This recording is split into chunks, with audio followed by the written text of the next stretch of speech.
Subtema 3. Pentingnya menjaga asupan makanan sehat. Pembelajaran 5. Keragaman tidak menghalangi sebuah bentuk kerjasama. Malah sebaliknya, keragaman justru semakin memperkuat kerjasama. Indonesia sangat kaya akan keragaman budaya, antara lain terlihat pada keragaman seni rupa daerahnya. Karya seni rupa daerah yang terdapat di Indonesia antara lain seni batik, ukiran, dan anyaman.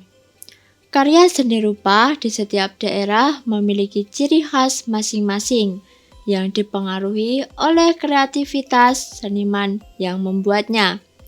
Budaya daerah setempat, ketersediaan alat dan bahan baku teknik yang dipakai, fungsi benda yang dibuat, serta unsur keindahan. Karya seni rupa yang disebutkan di atas merupakan contoh karya seni kriya yang pengerjaannya ditekankan pada keterampilan tangan. Seni kriya batik telah lama dikenal di Nusantara. Cara dan teknik pembuatan batik ternyata memiliki kesamaan di hampir semua wilayah di Indonesia.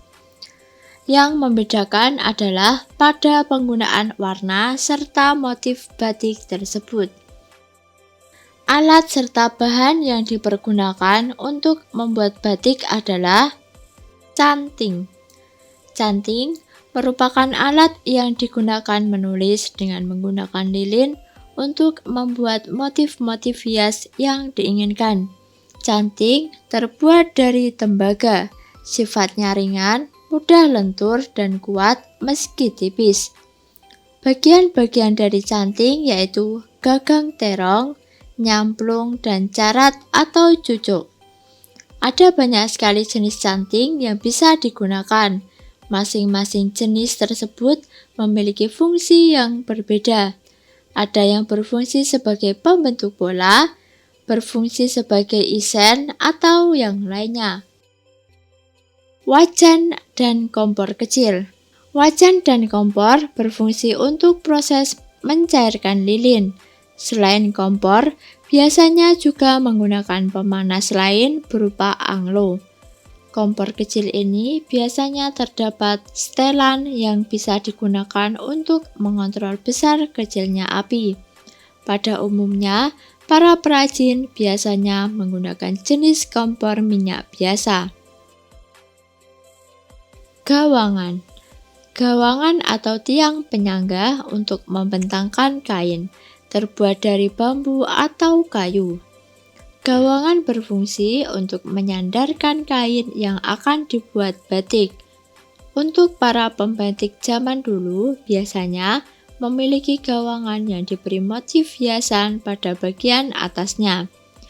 Biasanya berupa ukiran kayu yang membentuk motif tertentu seperti naga ataupun motif lunglungan atau tumbuhan.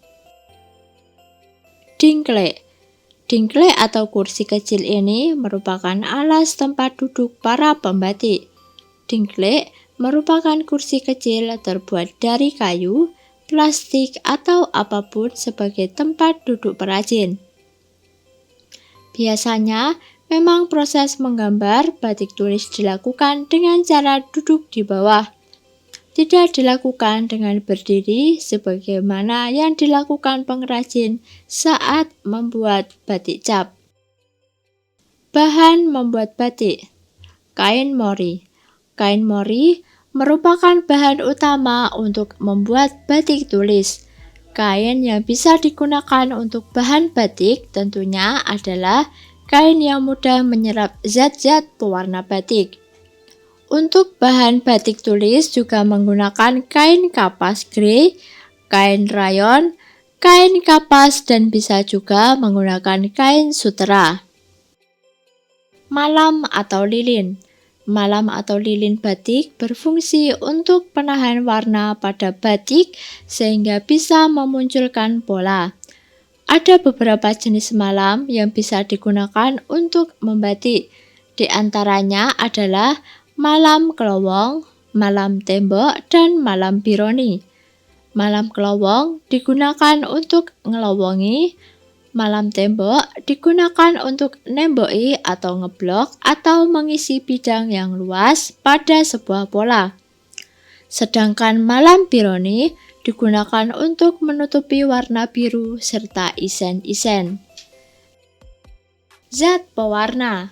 Untuk pembuatan batik terdapat dua jenis zat pewarna yang bisa dipilih. Zat pewarna alami dan zat pewarna sintetis atau buatan. Masing-masing zat pewarna tersebut memiliki keunggulan dan kekurangannya masing-masing. Untuk industri batik saat ini, sebagian pengrajin lebih banyak menggunakan zat pewarna sintetis karena lebih praktis, bahan mudah didapat, murah, dan terdapat banyak pilihan warna. Berikut adalah beberapa contoh motif batik di Nusantara. Motif batik Solo Parangkusumo. Salah satu contoh motif batik Pekalongan. Motif batik Cirebon Mega Mendung. Motif batik Yogyakarta Cemplok. Teknik pembuatan batik terbagi atas 3, yakni teknik tulis menggunakan canting sebagai alat pembuat motif, teknik cap menggunakan stempel yang di atasnya sudah berbentuk ragam hias batik, teknik cetak atau sablon. Selain memiliki teknik pembuatan batik, motif batik juga menyimpan makna tersendiri. Misalnya, motif batik parang rusak yang memiliki makna pertarungan antara manusia melawan kejahatan dengan cara pengendalian diri yang dapat membentuk manusia menjadi mulia dan bijaksana.